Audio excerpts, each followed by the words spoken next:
Tuhan memberikan anugerah kepada negara Libanon, seorang Khalil Gibran. Ya, ya. Dan Tuhan menguji Indonesia dengan mengirim Gibran Raka Buming Raka. Ujian berat. Para mantan wakil presiden ini semuanya aktivis, Bung, dulunya. Baca ribuan buku. Baca ribuan buku. Kalau di sini ada Madilog, semua pasti membaca Madilog ini. Cuma Gibran dan bapaknya baca Sincan. Mau dibawa kemana Republik ini? Di tasnya, goodie bag-nya itu kan tulis bantuan Wapres Gibran. Kalau gitu pecat aja menteri sosialnya. Dari 10 menteri yang kemudian dinilai buruk, rata-rata memang orang-orang lingkaran dari Presiden Jokowi. 200 hari nanti kita akan lihat akan banyak orang-orang Jokowi yang kemungkinan masuk penjara. Termasuk Budi Ari ini.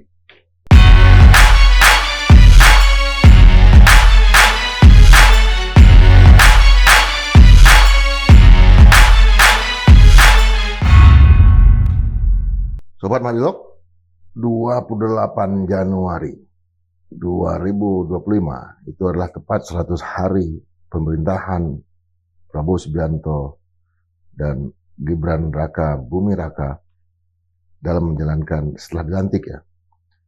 Artinya kita mencatat apa saja yang menjadi kelebihan, kelemahan, kekuatan ataupun ancaman dan tantangan yang terjadi ke depan. Nah, dalam banyak survei itu terutama yang kita lihat sebut ya dari Harian Kompas dan kemudian dari Indikator Politik Indonesia itu menempatkan tingkat kepuasan terhadap pemerintahan itu mencapai angka 80% lebih di Kompas dan kemudian 79% lebih di Indikator Indonesia. Nah, untuk melihat perkembangan dari perjalanan terutama dari figur seorang wakil presiden Gibran Raka Buming Raka dan tentu juga nanti Presiden Prabowo Subianto, kita menghadirkan lagi nih Bang, seorang analis politik dari Universitas Nasional, Bang Slamet Ginting. Iya. Bang, ya. Kan banyak yang membahas ini sisi dari Pak Prabowo Subianto-nya. Nah, yang ingin saya tanya dari sisi Gibran Raka Buming Raka. Abang sendiri melihat tingkat kepuasan terhadap pemerintahan ini apakah juga diberikan oleh kontribusi seorang Gibran atau di mana Gibran di sana? Iya, tentu saya bertanya dulu pada Bung Indra. Sistem pemerintahan kita apa? Presidensial. Presidensial. Bukan wakil presidensial. Ya. Kan? Ya. Artinya yang di atas tetap presiden, yang di bawah itu mengikuti. Wakil presiden adalah pembantu presiden bersama dengan para menteri. Ya. Jadi tentu wakil presiden itu tidak bisa membuat program-program. Pertanyaan saya juga pada Forum Keadilan.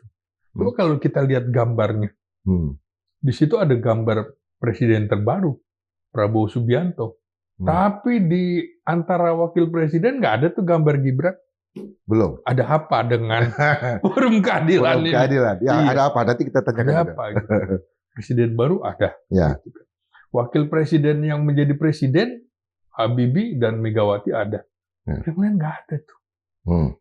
Nah, gini Bung Indra. Tentu 80% tingkat kepuasan terhadap Presiden Prabowo menurut saya itu layak dan juga lebih tinggi daripada tingkat kepuasan terhadap Jokowi dan SBY pada 100 hari pemerintahan pertama. Nah, tapi publik kan tidak pernah mengukur bagaimana tingkat kepuasan publik terhadap wakil presiden Gibran. Nggak pernah ada itu. Coba disurvei menurut saya. Beberapa lembaga ternyata ada. Kalau ada rentang dari 1 sampai 10, paling banyak memberikan penilaiannya adalah 3, Bung. Untuk Prabowo di angka 8. Jadi 80 masuk akal. Ya, ya. Ya Gibrannya di angka 3. Bukan di angka 8. Nah, jadi kita harus melihat itu, bahwa memang publik tidak peduli terhadap Gibran. Publik melihatnya Prabowo Subianto. Karena memang tidak ada yang bisa dilakukan oleh Gibran. Contoh, Bung. Programnya, misalnya Lapor Mas Wapres, itu kan seolah-olah mengambil pekerjaan kementerian-kementerian karena teknis. Ya, ya. Misalnya jumlah penduduk Indonesia 280 juta jiwa. Kemudian itu dibatasi pengaduan tuh 1 hari 50 saja gitu. Maka kalau 10% saja penduduk Indonesia mengadu ke kantor Wapres, maka dibutuhkan sekitar 1000 tahun untuk bisa diproses. Dan 50 pun, Bung Indra, rata-rata cuma centang 1. Artinya betul-betul apa yang dilakukan Gibran sama dengan bapaknya. Artinya pencitraan doang. Centang 1 ini artinya nggak terdeliver ya? Iya, tidak terdeliver. Nah, jadi begini ya, misalnya ya, ini kan persoalannya sama dengan ketika bapaknya menyerahkan sertifikat tanah. Itu kan sebenarnya tugas kepala desa, tugas lurah saja, bukan tugas presiden. Ini sama juga pengaduan. Apa dia bisa kemudian kalau terkait dengan kementerian-kementerian, misalnya pengaduan terhadap tindakan kepolisian, apa berani menegur Kapolri? Apa berani menegur Panglima TNI kalau terkait dengan prajurit TNI yang dianggap melakukan kesalahan dan lain-lain begitu? Ada pengaduan dari Mas? Nggak mungkin. Emang siapa lo? Kan kira-kira gitu. Dia bukan presiden yang bisa memanggil menteri-menteri. Nah, itu sesungguhnya pekerjaan yang biasanya diambil alih, bukan pekerjaan wali kota, bupati. Ya, ya. Bahkan sesungguhnya itu tingkat lurah atau kepala desa untuk mengadukan persoalan ini. Indonesia begitu luas. Jadi ini betul-betul pencitraan gaya bapaknya nih.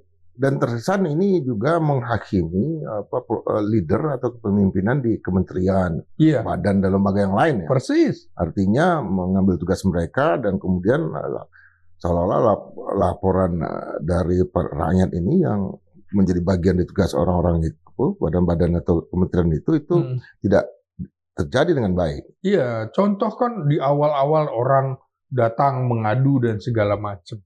Sekarang kementerian kita aja komunikasi digital. Bagaimana orang harus datang begitu? Yang lewat WA aja nggak disambut, tidak ada. Terus juga kan pertanyaan-pertanyaannya, sampai kapan nih? Siapa yang bertanggung jawab atas Fufu-Fafa? Nggak dijawab. Padahal Roy Suryo mengatakan 99,9 iya ini. Ya, artinya gini, Bang. Orangnya itu. Ya, kalau kita lihat sekalipun dalam Reza Indragiri Amril mengatakan hal yang berbeda ya. Artinya terhadap Fufu-Fafa ini. Karena seorang Gibran yang introvert, katanya nggak mungkin se-extrovert, se-antusias ini. Tapi oke lah, kita nggak membahas itu. Artinya gini, seorang wakil presiden kan biasanya justru di era Jokowi Maruf, Jokowi JK, SBY JK misalnya, SBY Murdiono, itu kelihatan betul tingkat kehadiran yang tinggi dari ketika presidennya ada, wapresnya ada. Nah sekarang yang kita lihat di publik adalah sedikit sekali diperlihatkan bahwa kedua orang ini ada di satu tempat. Terkecuali misalnya ketika Pak Presiden ke luar negeri, kemudian dilepas, ada wakil presiden di Halim gitu kan. Itu kenapa tingkat kehadirannya begitu kedua orang ini tidak banyak yang terjadi ketika era dua presiden sebelumnya dengan wakil presidennya. Iya. Jadi menurut saya Gibran itu betul-betul boneka politiknya Jokowi.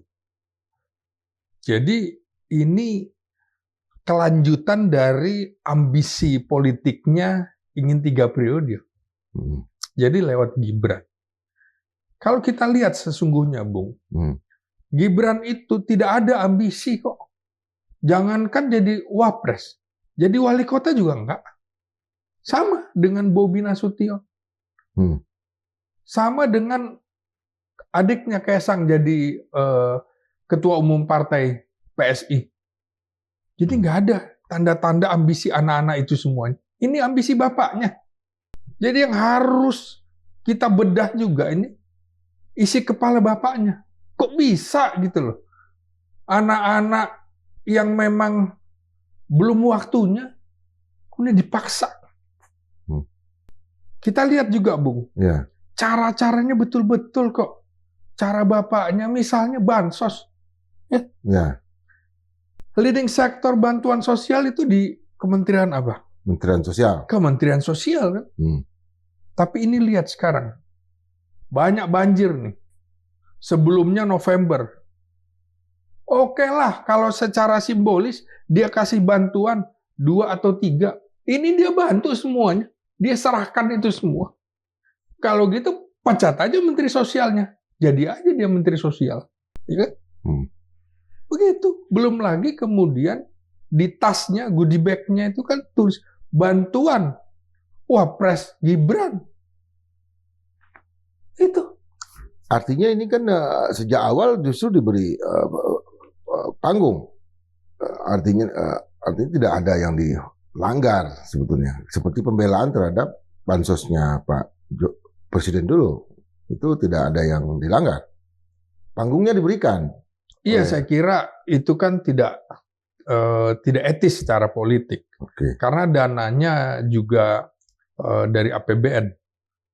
Anda periksa, Bung Indra, tugas pokok dan fungsi wakil presiden. Ada nggak urusan bansos? Nggak ada. Ada nggak tupoksinya urusan pengaduan masyarakat? Nggak ada. Dia betul-betul ban serep kok.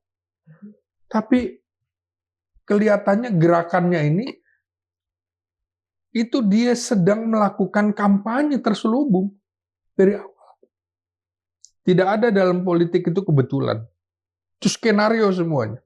Itu betul-betul skenario untuk merebut hati rakyat. Sampai sejauh ini kalau kita lihat dari kantor wakil presiden sendiri, dulu di eranya Ma'ruf Amin aja kalau kita mau lihat ya, kepala kantornya itu adalah orang yang kita kenal, Profesor Dr. Ahmad Yarani Yustika. Artinya sosok yang qualified ya. Nah, deputi-deputinya apalagi di eranya Pak Yusuf Kalla, deputi-deputinya antara lain itu kawan kita juga Bang Muhammad Ihsan, seorang ekonom, Dr. Muhammad Ihsan, ada Dewi Fortuna Anwar dan segala macam. Artinya orang-orang yang dari kalangan akademisi intelektual. Nah, yang kita lihat sekarang di kantor Wapres itu kan sosok kayak seperti itu kan hilang, Bang. Iya. Apa yang Abang baca dari sana? Sama kan. Ketika Komdigi, staf khususnya, ada buzzer politik di situ, yang kemudian isi dari si buzzer itu, konten-kontennya segala macam, sama menjijikkannya kan dengan Fufu Fapa. Ya. Ini siapa? Kurawa. Nah, itu. Artinya publik juga curiga bahwa ini adalah orang titipan dari Gibran. Seperti itu. Kalau kita lihat secara kategori, ini kan dia gen milenial ya. Gen milenial ini kalau kita lihat bagaimana cara Gibran menjawab pertanyaan dari beberapa podcast atau show di televisi, kan Gibran mengakui bahwa dia tidak suka membaca. Jadi tidak mungkin juga temannya adalah orang-orang yang suka membaca. Sama dengan bapaknya kan, mengakui tidak suka baca. Jok-jok di kampus-kampus, orang yang nggak suka baca, isi kepalanya apa? Agar-agar kan, Bung? Gitu kan? Betul. Isi kepalanya agar-agar. Nah, ini, Bung, coba bayangkan. Bagaimana kemarin Prabowo Subianto ke India. Pasti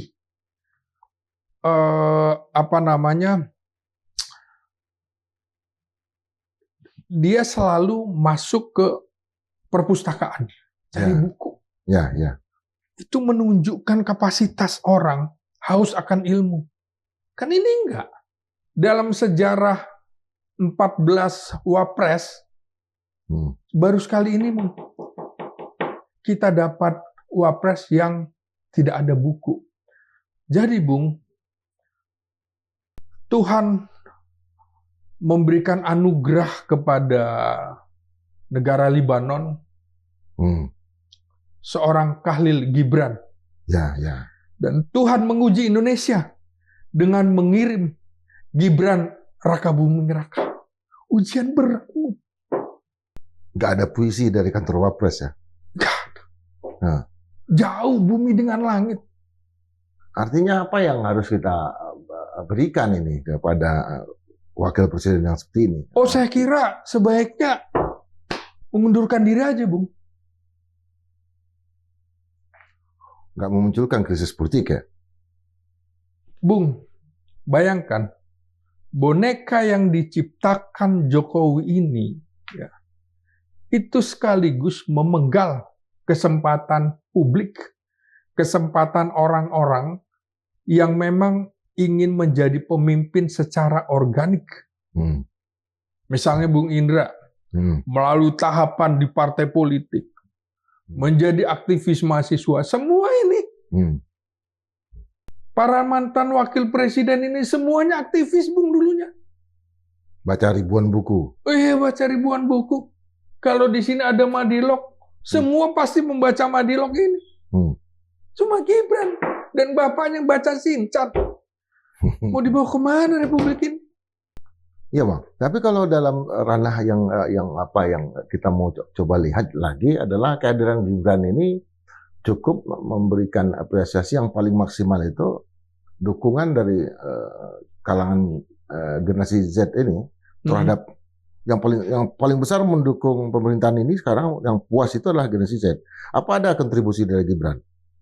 Saya kira, Bung, kalau kita lihat di kabinet pemerintahan ini, kan generasi milenial ini hanya diwakili oleh Gibran dan Menpora. Dito.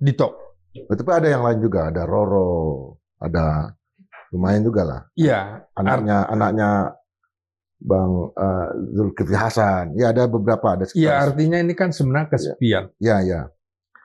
Generasi yang beda dengan generasi kita. Yang generasi X ya. Yang sangat tough gitu kan. Dan mayoritas di pemerintahan itu memang generasi-generasi kita. Selain baby boomers yang lahir tahun 64, 63 dan seterusnya ke belakang. Ini orang-orang yang tough kemudian harus menghadapi seorang pemimpin model Gibran. Susah, Bu. Diberi nasihat, susah. Dia nggak tahu bahwa dia kapasitasnya belum, nggak tahu juga. Tapi kan kita nggak bisa nyalahkan Gibran. Karena dia muncul akibat kreasi politik akal-akalannya bapaknya. Ini dicatat oleh sejarah demokrasi. Ada seorang wakil menteri, kawan saya, itu mengatakan bahwa belakangan ini katanya Gibran justru makin percaya diri. Dari mana itu munculnya kepercayaan diri itu? Kepercayaan diri gimana? Coba lihat pidato-pidatonya. Sambutan-sambutannya ada nggak? Sekarang coba kita lihat lagi, apa pekerjaan sekretariat wakil presiden era Gibran dan era-era sebelumnya. Lihat pidato-pidato wakil presiden dari mulai Hatta sampai sekarang. Ya, ya. Nggak ada. Kita lihat waktu MTQ Korpri Ya. di Kalimantan itu, sambutan juga enggak. Nggak ada. Coba lihat Bung, Anda lihat ke kampus-kampus. Coba lihat gambarnya. Sekarang kampus-kampus kalau kita lihat, gambarnya gambar presiden aja. Oh, nggak ada sama sekali ya? Jarang, Bung. Loh, ini forum keadilan aja. Nggak ada kok gambarnya. Ya, nanti kita Gibran, protes. Nanti kita protes. ada apa gitu. Ini agak mahal nih, Bang. Oh, Ini agak mahal nih memproduksinya, Bang. Gitu ya. Ya, oke. Nah. Jadi menurut Tapi saya memang itu artinya diberi angin ya, bahwa gambar wakil presiden di institusi seperti universitas itu diberi angin sekarang ya, untuk tidak ada ya. Nah, karena memang nggak ada perintah. Ya. Artinya tidak ada undang-undang. Ya. Tidak ada peraturan presiden, peraturan pemerintah nggak ada. Ya. Yang mengatur tentang pemasangan gambar. Jadi kalau Anda selami Bung ke kampus-kampus, mahasiswa juga nggak mau. Walaupun mahasiswa itu generasi milenial ya. Karena mereka juga merasa, ini orang siapa? Tidak pernah berani masuk kampus katanya. Tidak akan berani masuk kampus. Sama dengan kemudian mereka. Mereka bertanya kan, lapor Mas Wapres. Tunjukkan dong ijazah Wapres. Gak pernah ada jawaban segala macam. Lain halnya Bung, kalau misalnya dia berangkat dari aktivis, dia ada kegiatan sebelumnya, di mana prestasinya, nggak ada. Wali kota tahu sendiri, rekayasa politik yang itu akhirnya diakui oleh PDIP. Yang dulu dia bersikeras, enggak, ini pilihan rakyat. Sekarang baru sadar PDIP. Dengan bahkan mengubah aturan main. Iya. Di lingkungan PDI Perjuangan sendiri ya. Sama. Mengubah aturan main di partai dan mengubah aturan main di Mahkamah Konstitusi. Jadi, dan menurut saya, Bung Indra, kalau ini dibiarkan, ini akan menggerus pemerintahan Prabowo Subianto. Ini akan menjadi benalu, Bung. Apa indikatornya, Bang, nanti yang dipakai bahwa ini bisa menggerus pemerintahan Prabowo Subianto? Kalau Prabowo sedang keluar negeri, bagaimana dia akan memimpin rapat, Bung? Gak ngerti. Atau yang lebih ini dikit, kalau Prabowo sakit. Nah, pertanyaan saya, kalau Pak Prabowo sakit, bagaimana? Nah, ini yang ditakutkan masyarakat, kan? Ini yang ditakutkan publik. Karena secara konstitusional, ya, secara konstitusional, Wapres akan menggantikan presiden. Selama ini kita untuk memimpin rapat ketika sakit itu ya. Ini dulu ya. Iya, selama ini kita tidak pernah khawatir ketika Presiden Soekarno sedang keluar negeri, Wapres Muhammad Hatta mau mimpin. Ketika Presiden Soeharto keluar negeri, ada Sri Sultan Hamengkubuwono ke-9, ada Adam Malik, ya. Ada Jenderal Umar Wirahadikusuma, ada Jenderal Sudarmono, ada Jenderal Trisutrisno, ada Profesor Habibie. Khawatir. Sama kan? Ketika Gus Dur keluar negeri, orang juga masih percaya pada Mega. Aktivis politik dari tingkat kota Jakarta. Gitu. Sama. Ketika Megawati didamping Hamzah, orang juga tahu kapasitasnya. Ini kan tokoh yang menguasai APBN, menguasai keuangan, begitu. Dan bulan bintang juga. Iya, sama, semuanya juga begitu. Saat misalnya SBY keluar, ada JK, ya kan? SBY keluar, ada Profesor Budiono, begitu semuanya. Sama dengan Jokowi, ada JK, ada Ma'ruf Amin, aktivis loh, Ma'ruf Amin. Dari muda, dari P3 terus. Semua udah punya jam terbang, Bung. Jam terbangnya tingkat nasional. baru menduduki posisi. Bukan jam terbangnya tingkat kota langsung. Sesuatu yang instan akan berakhir dengan instan. Itu juga yang diperkirakan terhadap Gibran. Artinya, nggak bisakah dia dikasih jam terbang? Bung, nggak bisa kita coba-coba untuk memimpin negara yang jumlah penduduknya 280 juta jiwa, dan di tengah ancaman ekonomi negara yang secara dunia agak berat kita. Gibran bisa membantu dari sisi apa, saya tanya? Coba Anda jawab, Bung. Ya, kemampuannya untuk berfoto mungkin, energi dia untuk berkeliling, itu aja. Artinya itu semua orang bisa lakukan sebetulnya. Ya makanya. Gitu. Malah kalau perlu nggak perlu ada wapres, kan? Seperti misalnya pada saat Muhammad Hatta mundur. Kan? Ya. Berapa tahun itu? Sejak tahun sekitar 59-60 sampai dengan 65, 5 tahun lebih. Tapi kan tetap dianggap bahwa ini duit tunggal, sehingga Soekarno merasa nggak enak untuk mengganti Hatta, kan begitu.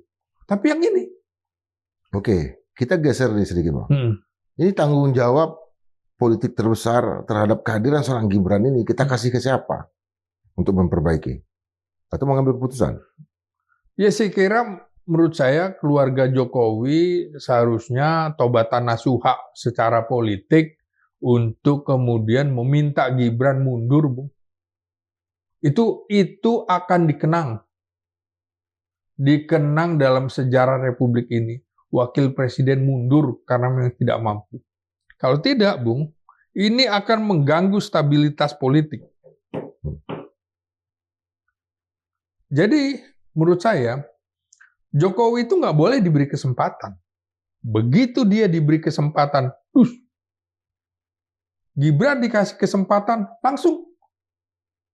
Ternyata inginnya jadi orang RI2. Kan begitu semua. Jadi sudah tidak boleh lagi diberi kesempatan keluarga ini. Bahaya. Merusak demokrasi menurut saya. Kalau menurut konstitusi kan itu kan mengundurkan diri. Iya. Ya satu lagi dimakzulkan, dimundurkan. Iya. Dan yang ketiga meninggal dunia. Iya. Pilihannya sekarang yang paling artinya ada dua ini sebetulnya di dalam ranah politik, mengundurkan diri dan dimundurkan. Pilihan mengundurkan diri masih bisa diterima nggak? Begitu. Bisa nggak diterima oleh keluarga Jokowi? Lebih baik seperti itu, menyadari apalagi dunia internasional juga sudah menempatkan Jokowi sebagai salah satu tokoh korup di dunia. Itu nilai negatif yang tidak akan bisa ditip-ek lagi, Bu. Artinya kehadiran Jokowi di forum internasional, menjadi sekjen PBB, menjadi masuk ke lembaga-lembaga internasional itu enggak nonsen sekarang. Saya kira itu mimpi yang terlalu tinggi, Bung. Dia aja tidak pernah hadir kok di dalam sidang umum PBB.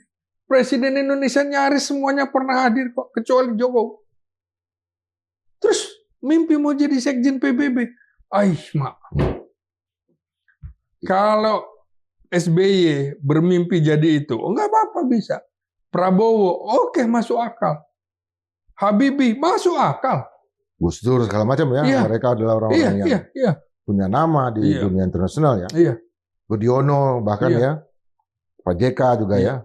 Semua memenuhi syarat, Bung, kecuali Jokowi. Ya, artinya pilihan mundurkan diri kan sangat subjektif. Kalau kita lihat juga pergerakan dari Pak Joko Widodo sendiri itu luar biasa. Setiap hari terima tamu, Bang. Oh iya. Apa yang Bang lihat dari itu? Apakah itu dukungan terhadap kehadiran Gibran atau artinya dia memainkan dua sayap ini?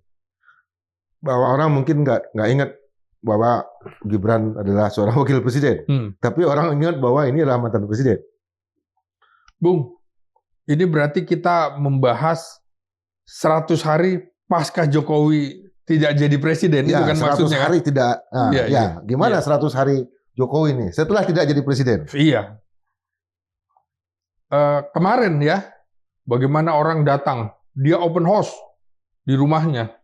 Padahal tidak ada kegiatan semacam Lebaran, Idul Fitri, ya kan, atau Idul Adha, gitu kan. Ada Imlek ya. Jadi menurut saya itu bukan organik, Bung, bukan kebetulan, itu rekayasa.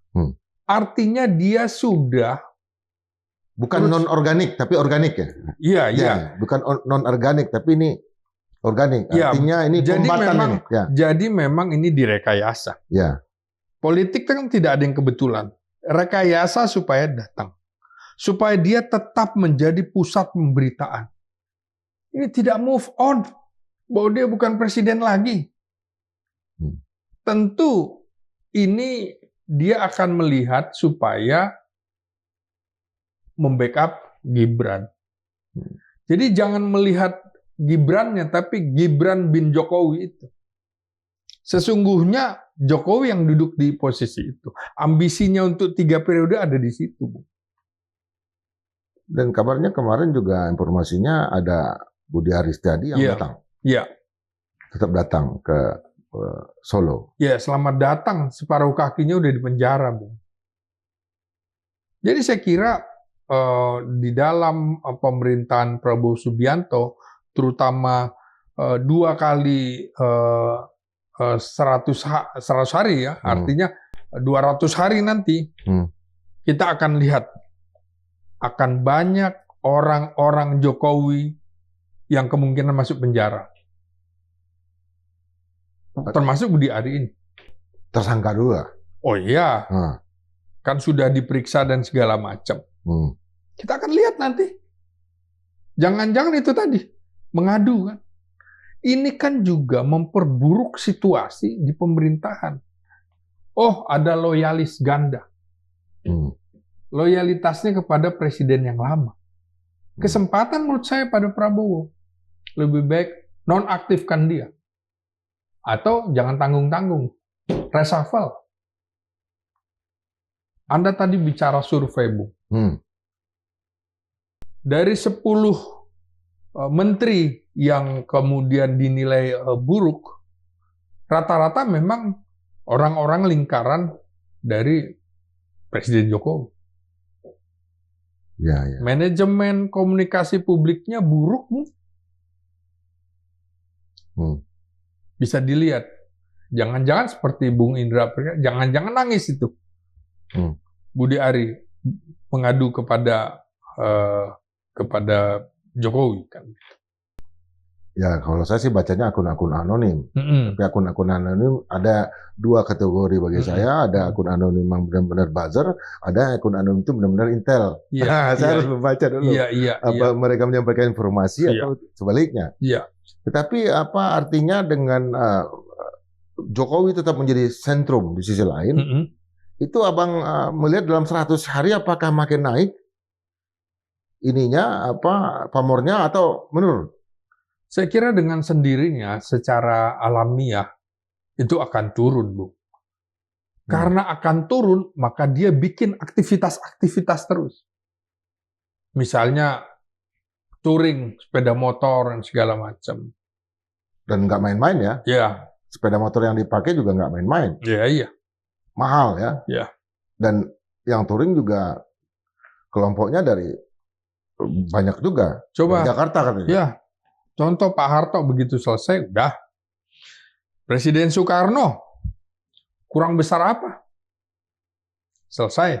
Presiden Soeharto, Habibie juga sekalipun. Pak Harto paling mancing ya? Ya, seperti itu.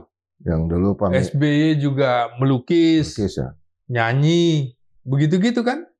Tidak mengumpulkan massa. Ya. Ini kan mengumpulkan massa. Nah, menurut saya, ini juga tanda-tanda Jokowi akan terus melawan, Bu. Melawan? Melawan. Melawan, merawat dan melawan? Iya. Karena ada ambisi. Ambisinya adalah menjadikan anaknya yang tidak layak itu untuk jadi presiden. Ini harus kita tentang, Bu. Silahkan kalau lewat jalur yang baik. Sekarang partai politik siapa yang mau? Golkar, yang katanya MKGR, enggak tuh. Enggak. Kosgoro, enggak juga itu. Ya, sampai sejauh ini belum. Iya. Saya kira situasi tidak mungkin. Jadi ya orang kalau mau menjadi presiden, ya harus masuk partai politik lewat jalur partai politik tidak. Karena didukung oleh satu partai politik atau gabungan partai politik. Jadi betul-betul menurut saya secara komunikasi politik Gibran lemah. Nggak kuat. Upaya menaikkan citra model bapaknya lewat program-program populis, ini juga orang sudah hafal. Gaya lo pencitraan doang. Kan sama dengan lapor Mas Wapres. Sekarang udah nggak ada lagi. Gitu. Nggak mungkin lah. Ini begini, kalau kita lihat ke depannya, kalau kita baca nih gerakan Pak Joko Widodo, ada sekitar 80 lebih dari calon-calon kepala daerah yang dia endorse itu terpilih, termasuk Bobby ya. Bisakah misalnya 80 kepala daerah ini menjadi vehicle, menjadi kendaraan untuk mengaktifasi kehadiran Gibran yang banyak di daerah itu. Gibran banyak nanti ke Sumatera Utara. Gibran banyak ikut kegiatan di Jawa Tengah yang dimenangkan oleh oleh sosok yang didukung oleh Jokowi gitu. Dan Gibran juga hadir sebagai wakil presiden di area kepala-kepala daerah yang didukung oleh atau di-endorse sama Pak Joko Widodo. Begini Bung, salah satu program yang kemarin muncul, bagaimana Presiden Prabowo memangkas anggaran sampai tingkat pemerintahan daerah. Ya. Kalau ini juga dipangkasi semua, Kementerian Luar Negeri pun jadi seperti Kementerian Dalam Negeri kan? Mau bikin program keluar nggak bisa. Apalagi yang dilakukan di pemerintahan desa atau pemerintahan daerah maksud saya. Sulit juga bergerak. Nah, jadi ketika kemarin yang di-endorse oleh Jokowi menang, karena memang Bung, saat itu pada saat pendaftaran Jokowi masih jadi presiden. Pengaruh Jokowi masih kuat. Tapi begitu Jokowi sudah tidak jadi presiden, saya kira akan berubah tuannya. Tuannya menjadi tuan Presiden Prabowo, bukan tuan Jokowi lagi. Artinya begini, dari sisi pemangkasan anggaran ini, berarti Pak Presiden Prabowo sudah melakukan preemptive action. Persis. Artinya dia lebih dulu tahu bahwa dengan pola pergerakan yang lebih lincah, dengan penggunaan anggaran untuk kunjungan ke daerah, kunjungan kerja segala macam, ini dengan dipotong berarti kesempatan kepala daerah untuk bertemu dengan Gibran atau Gibran ketemu dengan kepala daerah itu menjadi berkurang. Oh iya, karena program-program yang sifatnya seremonial ya harus dikurangi. Ya. Ini kan ada temuan misalnya 44 triliun anggaran buat ATK, alat tulis kantor, oleh kementerian dan lembaga. Kan harus dipangkas. Nggak ada lagi kan kementerian dan lembaga yang menulis kan? Nah, makanya itu harus dipenggal. Semuanya juga gitu. Coba lihat bagaimana misalnya Gubernur Jawa Barat, Gubernur terpilih Jawa Barat, Deddy Mulyadi. Dia bilang, nggak ada lagi tuh anggaran kendaraan segala macam. Dia mau tinggal di tempat-tempat di mana banyak masalah dan segala macam. Lalu kehadiran Wapres mengganggu. Ya contoh, bagaimana acara-acara Wapres di daerah, kemudian pembatalan acara-acara segala macam. Itu menunjukkan bahwa acara tidak bisa optimal. Publik berharap betul kan, bahwa ini mewakili Presiden Prabowo kan. Tapi untuk sambutan aja nggak bisa. Jadi lama-lama saya kira ya pemerintah daerah juga mau ngundang buat apa? Ngabis-ngabisin biaya gitu loh. Sementara kita ingin ada pengiritan, ada efisiensi di situ. Saya kira perlahan-lahan mereka juga akan membatalkan program-program yang terkait dengan kewapresan Gibran itu. Artinya tadi Abang mengatakan bahwa untuk sambutan aja nggak ada. Artinya wakil presiden kita ini sama sekali tidak bisa menerjemahkan apa pikiran-pikiran dari Prabowo dan itu dia sampaikan langsung di depan misalnya audien di daerah-daerah. Nggak mampu dia. Nggak mampu. Kalau kita lihat isi pidato yang kalau kita buka di sekretariat wakil presiden, pidato-pidatonya jelas tuh Bung, mengacu kepada pidato presiden. Memang dia harus turut apa kata presiden, tapi nggak ada sama sekali. Apa poin dari dia apa gitu, nggak ada. Yang agak beda misalnya untuk anak-anak milenial. Ini program nih, misalnya program terkait dengan makan bergizi gratis, ya.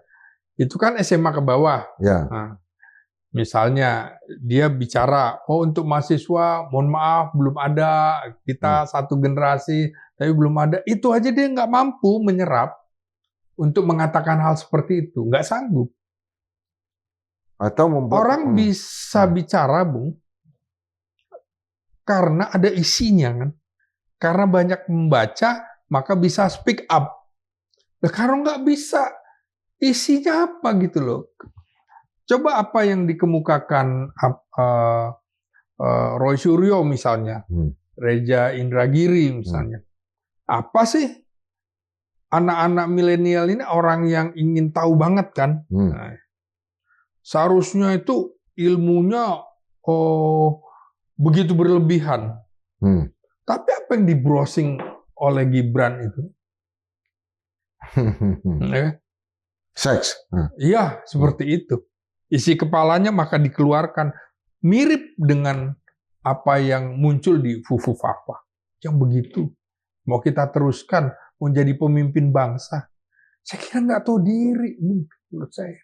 Jadi harus diakhiri. Sangat elegan kalau keluarga Jokowi itu meminta anak dan menantunya mundur. Termasuk mundur dari ketua umum partai. Yang cuma 2 hari. Ini merusak sistem. Mekanisme kepemimpinan nasional melalui partai politik. Apa ada 2 hari masuk dalam partai politik menjadi ketua umum? Sejarahnya hanya pada Kaisang. Apa ada 2 tahun menjadi wali kota kemudian jadi wakil presiden? Nggak ada. Semua Muhammad Hatta menjadi wakil presiden usia 43-44 tahun, hampir seusia dengan Soekarno. Tapi jam terbangnya udah luar biasa. Di penjara, menjadi aktivis, melawan diplomasi Belanda, dan lain-lain. Ini belum 40, 35. Umur 35 Bung Indra ada di mana? Kita sedang betul-betul berjuang kan. Ya. Ini tiba-tiba udah di atas. Kalau saya udah 35 udah di puncak, Bang. Oh, sudah. Ya karena Bung Indra jadi aktivis di kampus kan. Udah tercatat. Oh, Indra Jaya Piliang. Kita tahu. Lonely on the top. Karena banyak sekali pekerjaan. Ya, generasi kita itu termasuk yang meminta Pak Harto turun. Ya. Kan jelas. Tiba-tiba kosong di atas. Ya. Kita bisa manjat. Jadi generasi kita juga sekarang yang meminta Gibran turun. Oke. Ya kalau kita lihat sendiri kan dalam waktu 100 hari ini yang Abang lihat dari sisi Presiden Prabowo Subianto ini kan banyak sekali nih di preteli ini. Katakanlah tupoksinya Wapres yang sebelumnya ada di kantor Wapres sebelumnya. Contoh masalah penanggulangan kemiskinan itu ada di kantor Wapres sebelumnya. Kemudian masalah kerukunan, nah sekarang kepalanya adalah Budi Sujatmiko. Kemudian masalah kerukunan umat beragama, itu sebelumnya ada di kantor Wapres. Kemudian dikasih Gus Miftah. Belum ada penggantinya. Mudah-mudahan bukan Bang Slamet Ginting. Kerukunan umat beragama. Kemudian masalah penanganan Papua. Sekarang dibikin juga lembaga baru. Dikeluarkan fungsi-fungsi itu dari kantor kepresidenan. Masalah yang lain itu adalah ekonomi syariah. Tapi itu kan dikasih ke Tina Salisa malah, yang menjadi staf khusus Wapres. Itu makalah ekonomi syariah dulu kan adanya di kantor Wapres. Artinya dengan begitu banyak fungsi dari kantor wakil presiden ini yang dikeluarkan dari kantor itu, apa yang Abang bisa baca di sana? Ya, dengan sendirinya secara implisit orang mengakui bahwa itu adalah kemampuan Ma'ruf Amin, ya, ekonomi syariah. Dia mendapatkan penghormatan menjadi guru besar ekonomi syariah, diakui kan. Kemudian bagaimana toleransi antar umat beragama, dia mampu kok dari dulu. Itu kan yang dikeluarkan sampai kemudian pembahasan tentang Papua. Maka kalau kita lihat, Jokowi memberikan tugas-tugas khusus kepada Kiai Haji Ma'ruf Amin, sang Profesor Ma'ruf Amin ini. Maka Prabowo tidak memberikan itu kan kepada Gibran kan. Dan dibentuk badan baru. Iya. Artinya memang tidak ada kapabilitas untuk menangani persoalan-persoalan itu.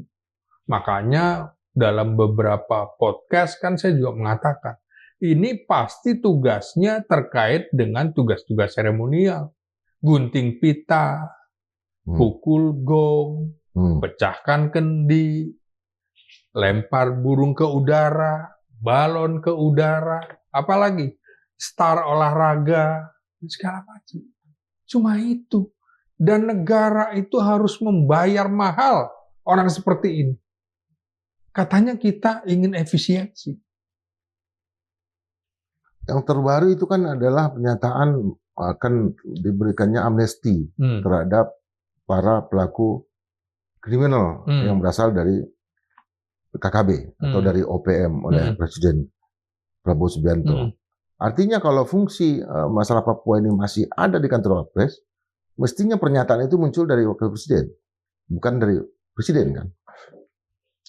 Ya, saya kira terlalu berat, Bung, kalau dia berbicara masalah kedaulatan negara. Apalagi ancaman separatisme di sana. Atau politik separatisme. Nggak sampai.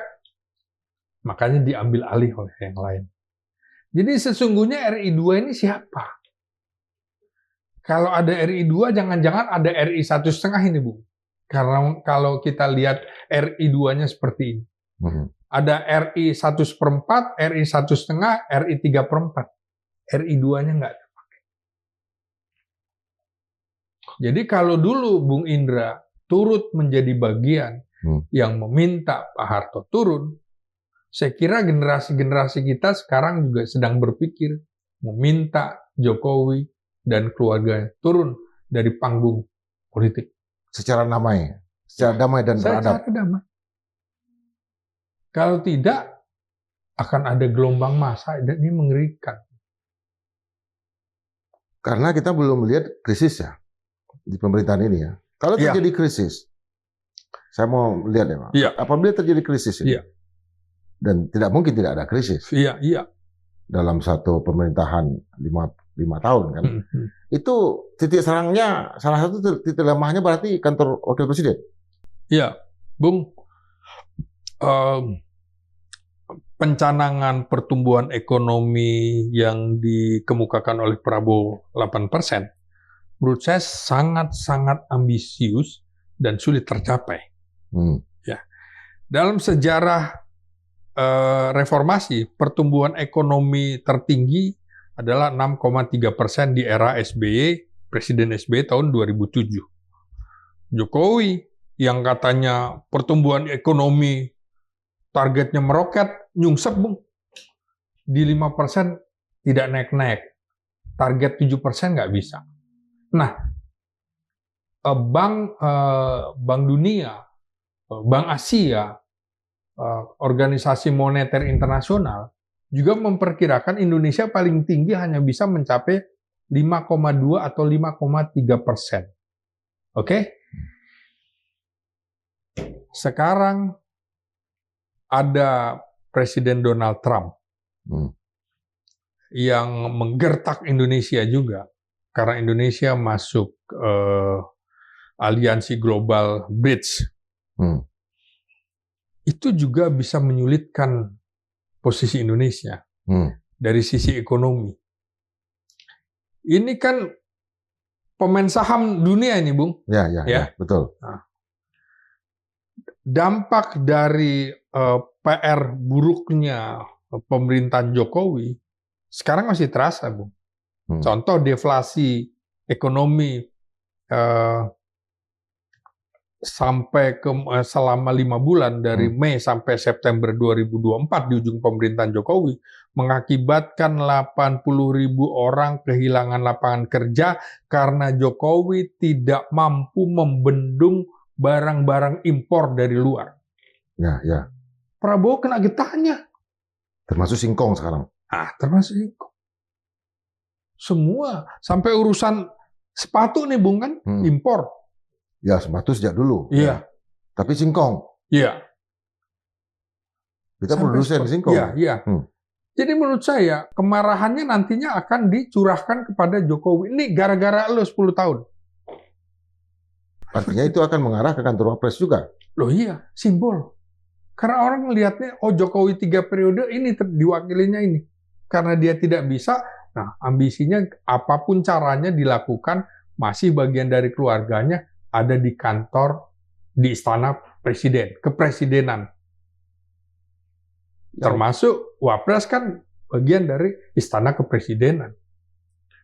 Ketika Pak Jokowi membuka rumahnya untuk Imlek kemarin, rumah baru yang ingin dia bangun, yaitu IKN, itu banjir. Bandara VVIP-nya. Padahal disebutkan sebelumnya itu nggak akan ada air yang bisa mengalir ke sana. Apa abang bisa lihat? Kalau menurut saya sebaiknya Presiden Prabowo minta Wakil Presiden Gibran segera pindah aja ke IKN. Tuntaskan itu. Udah marah abang nih. Iya. Kan nggak mungkin dalam situasi sekarang. Presiden Prabowo mengatakan bahwa yang paling mungkin kalau situasi ekonomi normal baru bisa dilakukan 2028 untuk pindah ke sana. Ya. Tapi ambisi Jokowi agar segera pemerintahan itu berada di IKN kan nggak bisa terwujud. Kalau gitu kenapa kau nggak di sana aja? Kenapa anakmu atau menantumu tidak dijadikan gubernur di sana aja? Nah sekarang anakmu di istana sana aja. Selesaikan itu masalahnya. Ya. Jangan kemudian bikin program menyusahkan penggantinya. Apalagi foto dari NASA. Foto dari NASA.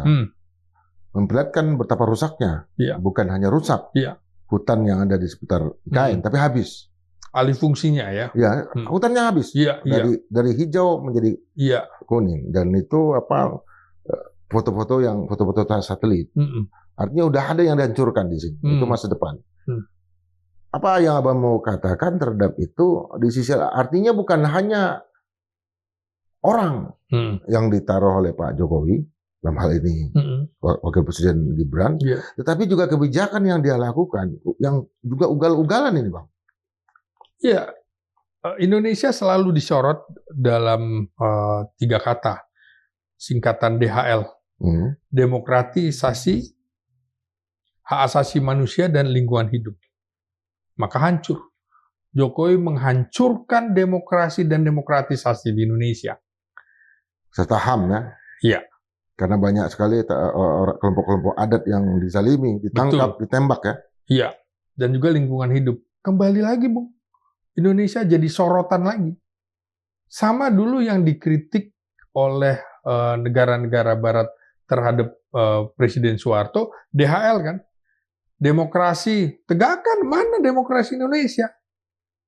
Nah, indeks persepsi demokrasi Indonesia dalam 10 tahun terakhir era Jokowi kan terburuk. Ya. Dibanding SBY. Hampir semua indeks terburuk. Iya. Freedom House terburuk. Iya. Turun, jatuh. Nah, indeks persepsi korupsi jatuh. Korupsi juga jatuh kan gitu. Itu yang mau diagung-agungkan. Itu yang mau dipaksa Human agar Development anaknya. Index apalagi kan? Iya. Indeks pembangunan manusia juga hancur. Iya. Jadi memang harus dihentikan, Bung. Ambisi Jokowi menjadikan Gibran presiden.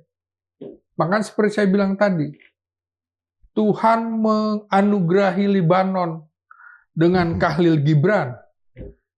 Dan Tuhan memberikan ujian kepada Indonesia dengan Gibran yang bukan Khalil Gibran. Informasi yang juga kita dapat, Bang, itu sebetulnya Presiden Prabowo Subianto itu tidak mau dalam posisi berhadapan-hadapan dengan Pak Joko Widodo.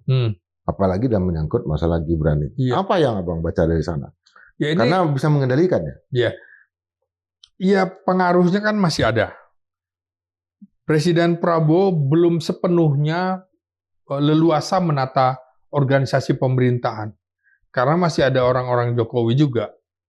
50% dari kabinet Jokowi ada di sini. Belum lagi di militer, di kepolisian. Pelan-pelan memang harus dibuang dulu baru. Dan harus dibedakan, Bung. Antara Prabowo hubungan Prabowo dengan Jokowi dari sisi kemanusiaan dan dari sisi politik. Rasa kemanusiaan Prabowo itu kan besar, Bung. Maka dia cara menghargainya seperti itu. Tapi secara politik, saya kira akan ada tindakan-tindakan selekas-lekasnya. Artinya itu akan datang dari partainya sendiri ya, dari tokoh-tokoh partai ya, para politisi, ketua-ketua umum, ketua harian partai ya, yang meminta itu. Ya, saya kira Prabowo tidak ingin langsung seperti berhadapan-hadapan. Ya. Tapi anak buahnya Jokowi akan tersangkut perkara-perkara hukum menurut saya. Yang dulunya apa yang diungkapkan oleh Prabowo bahwa dia akan memberantas korupsi sampai ke Antartika.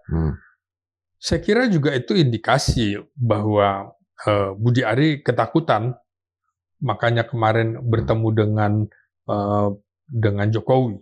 Jadi kemungkinan Budi Ari akan tersangkut perkara hukum besar sekali. Dan begitu juga sejumlah menteri yang dulu dilindungi oleh Jokowi karena punya kepentingan.